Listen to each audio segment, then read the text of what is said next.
Well, hello everybody. It is Dave. Are you up for some off-season plant chores and some chat? Hope so.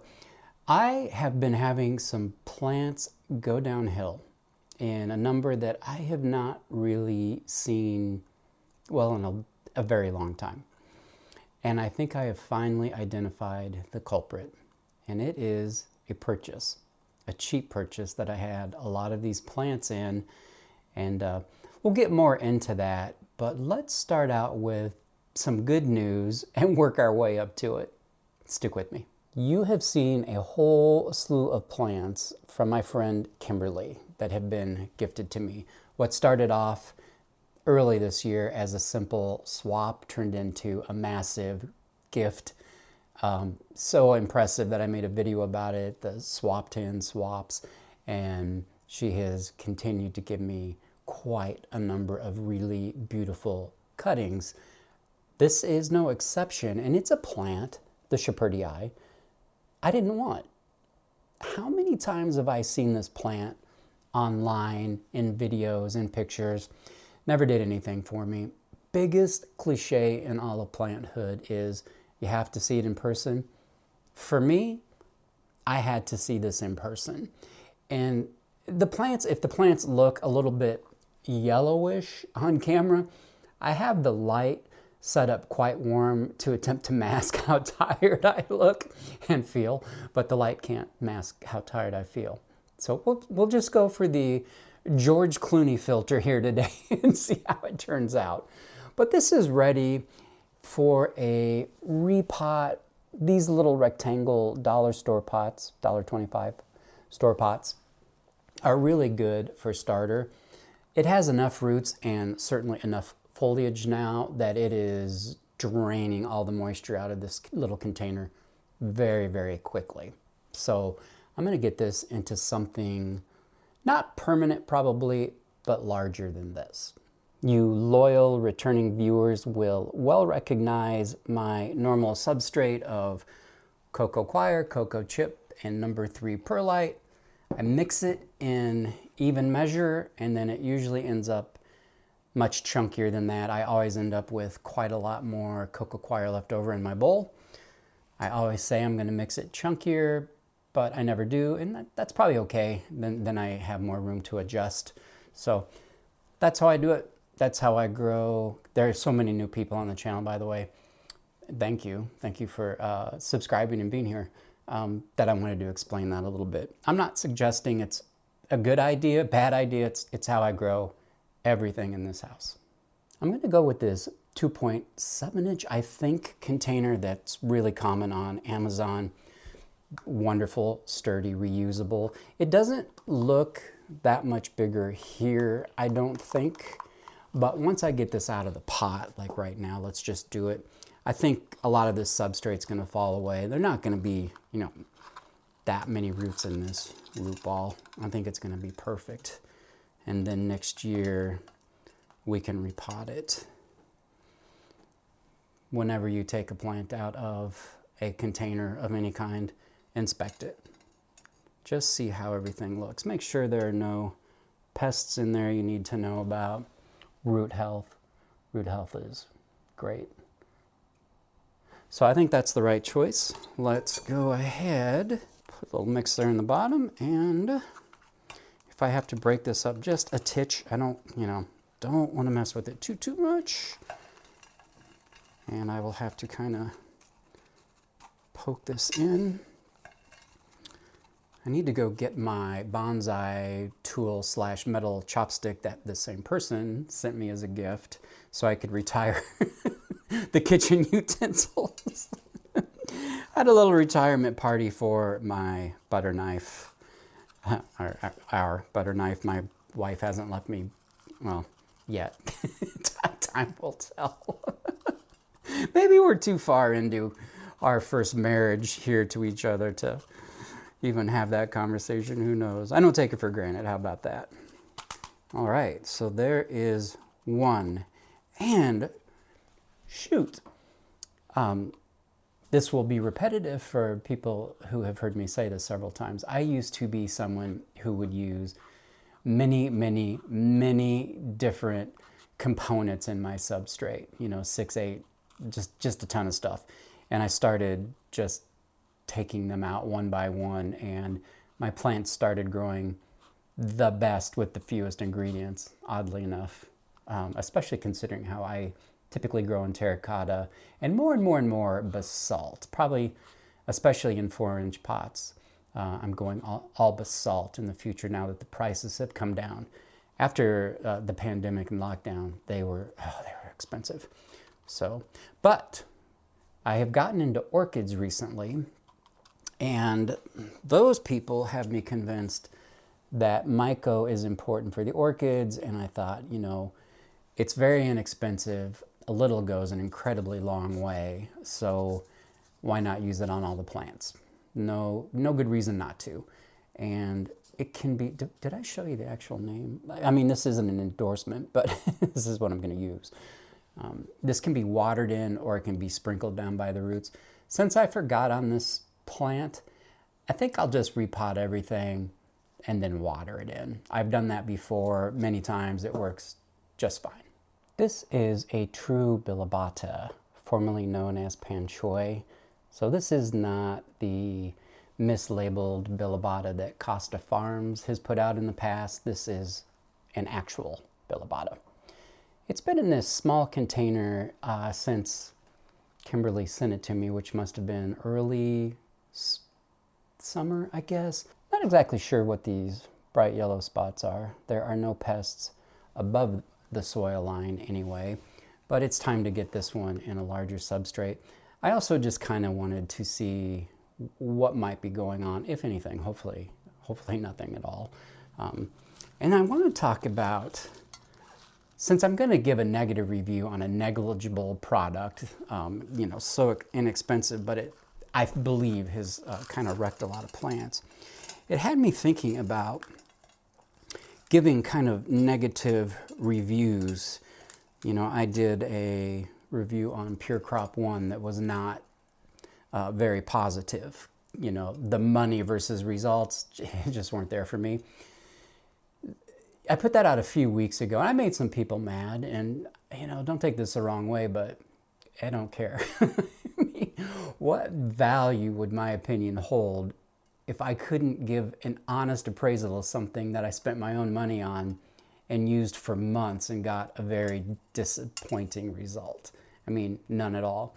And so, as I've often said on the channel, there are plenty of anodyne opinions on plant tube. If that's what you want, you know, this is probably not the channel for you. But, you know, Miro the other day mentioned about Pure Crop 1 that there were influencers that were afraid to say something negative about it because it's viewed as, you know, the magic bullet, which is why I bought it, which I think is absolutely wrong-headed.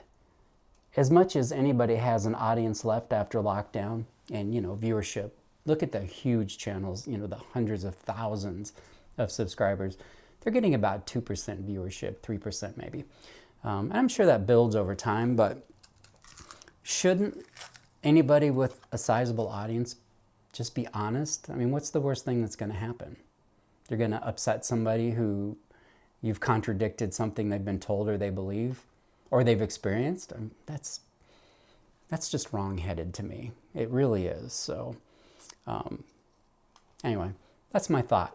I think we're going to go with another one of these. Makes sense. It's just about the perfect size. This is not very scientific. Just grab some, take a look how it looks in here. Make sure there are some chunks down below because sure as the sun's going to rise, cocoa coir will sift down and become quite firm at the bottom. And not every Hoya root is like a carry or something that's quite robust. Some just will not break through that wall of cocoa coir and it will just stunt the growth. I'm going to sacrifice that leaf and try to make this an attractive little display here. I don't know how they get turned upside down going from one pot to another, but it sure happens often. I don't know about you. There we go. I mean, it's not a forever pot. I just need a little bit more room for those roots to grow and to not dry out quite so quickly, even though this is in a grow tent with pretty high humidity. Not as high as it was in the summer. And right now, there aren't nearly as many plants, which makes an enormous difference. Looks good, only slightly funky. That will self-correct, no doubt about it. Sorry for the slightly shaky hands. I am caffeinated to the gills today. Well, let's move on to the things aren't going so well portion of the video. This is my silver dollar. Happy to tell you that I took cuttings of this plant, not because it looked poorly, but because it looked great. And I want to be able to share, which means sell for money, some of this plant next year. Thank goodness I did that, because what you just saw happened within the span of about, I don't know, it started looking a little bit iffy maybe 3 weeks ago, but nothing I could put my finger on. As I said at the top, I have been having plants not do well or croak like this one did, and I couldn't figure it out until I identified that they all had been planted in this particular plastic pot. And what I suspect we're going to see, I have not taken this plant out to examine this or any of the other ones I'm going to repot today. We're going to find at this silicone base black mold. Is that something that kills plants? I don't know, and I didn't look it up. I'm hoping one of you will know and tell me in the comments. But this weekend, or not this weekend, last Friday when I was watering, that's when I started putting 2 and 2 together, that here's another plant that's not looking great. Here's another one that's been doing so well and now is suddenly not looking great. 3, 4, 5 of those in this pot, and I started thinking back to how many of these pots that I have and have washed out that black mold that is really difficult to get out of there. I shouldn't have a lot of these extra pots. They should have plants in them. So it's not scientific, but this is the common denominator. There is no question about that. And I'm hardly brand new to growing Hoya well, so it was quite a surprise to have so many not look great. And no pests, and for garbage roots,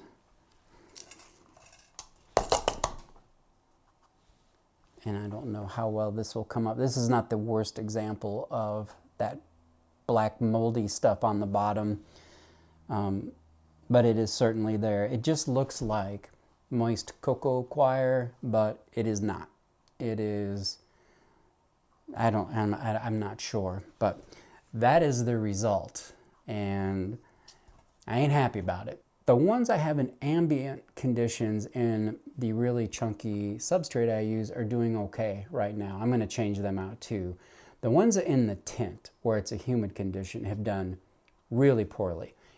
And by the way, I did mention that I grow so much in terracotta and basalt, but I start everything off in plastic. I wouldn't dare take brand new fresh roots and try to grow that in something like terracotta. That is begging for a problem, meaning dry rot being that problem.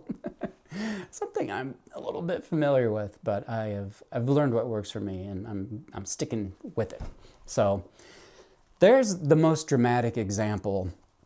I didn't water this plant because it didn't need water. Well, now we know why. No roots. It did not look like this last Friday. Today's Wednesday, and this plant is, well, goodbye. The Calistophylla black cat is pride of joy in my house. This was what started the trade with Kimberly. I don't know what I traded for this, but I'm sure it was not a fair trade, because this was a very nice cutting, and it had a very hard right angle here. And over the course of the summer, I have been slowly training it to be a little bit more upright.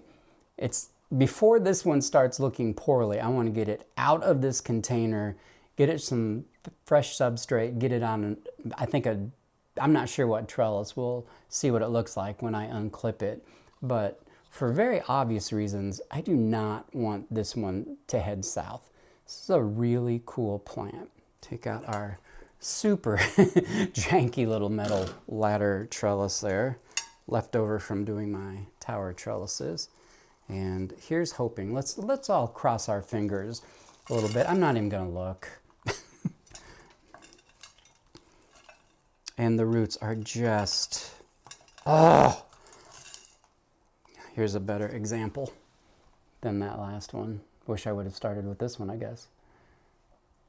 So that is the common denominator of these. And again, I know it looks like wet cocoa coir, and no doubt some of that is, but having rinsed out many of these, I can tell you that there is a mold at the base of that is atrocious. So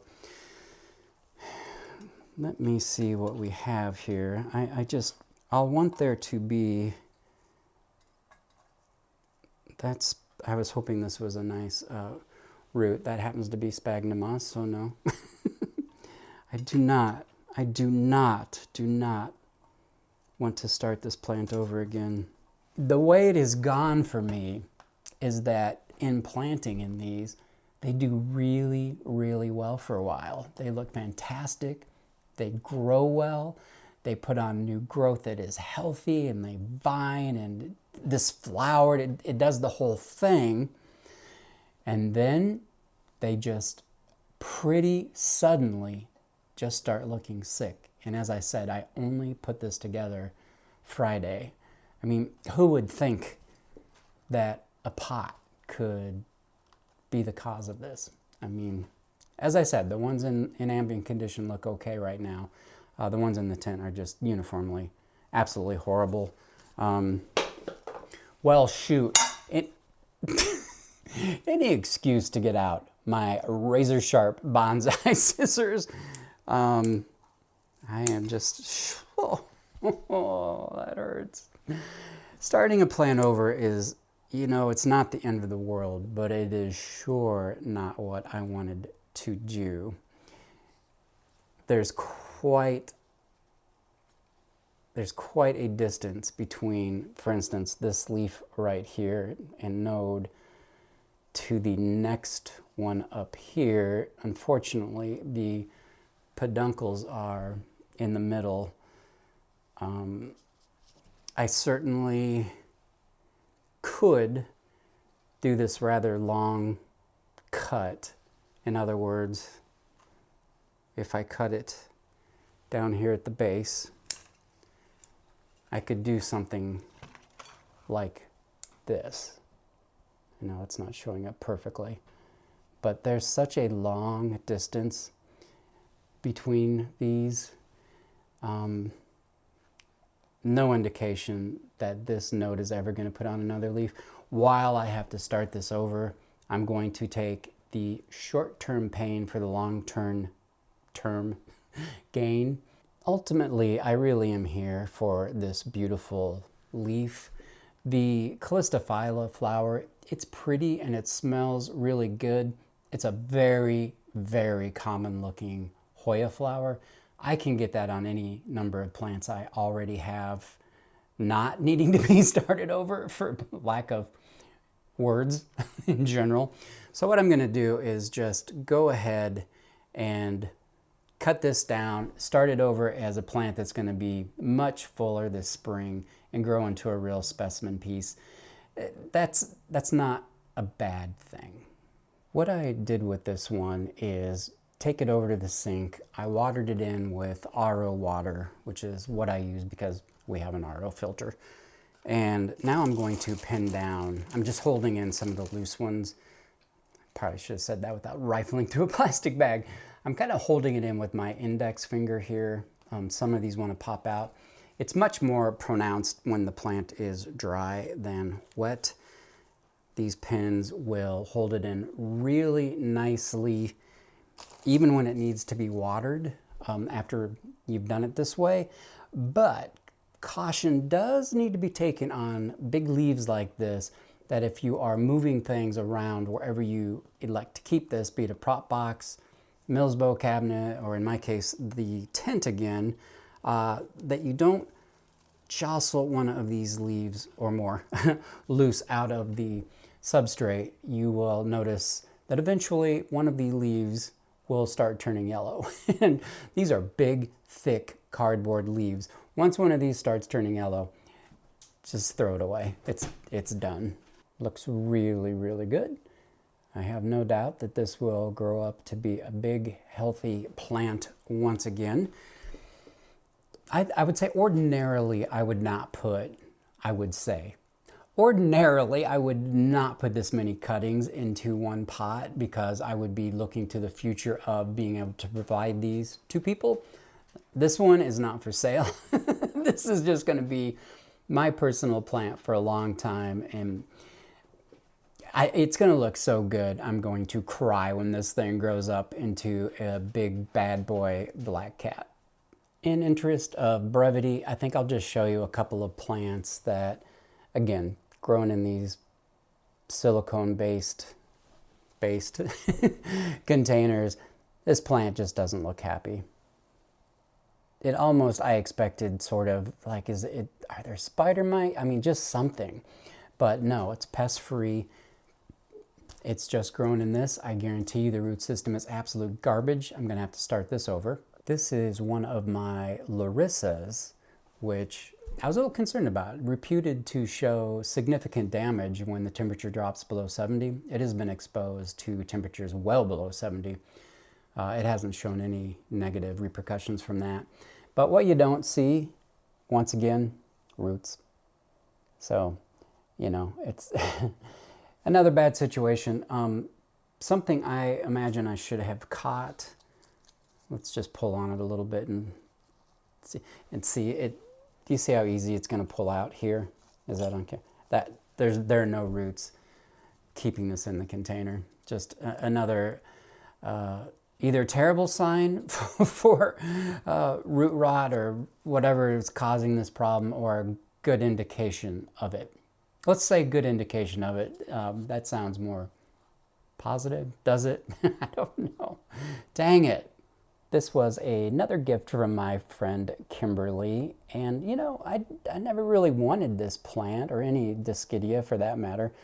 Look how adorable this is, and it is growing so very well. I love this. I'll pot this up in one of these containers off camera. You've probably had enough of out-of-season chores, although I've got plenty to do in upcoming videos. I just thought we should end this video on a high note. Come see me in the next one again real soon, okay? Bye-bye.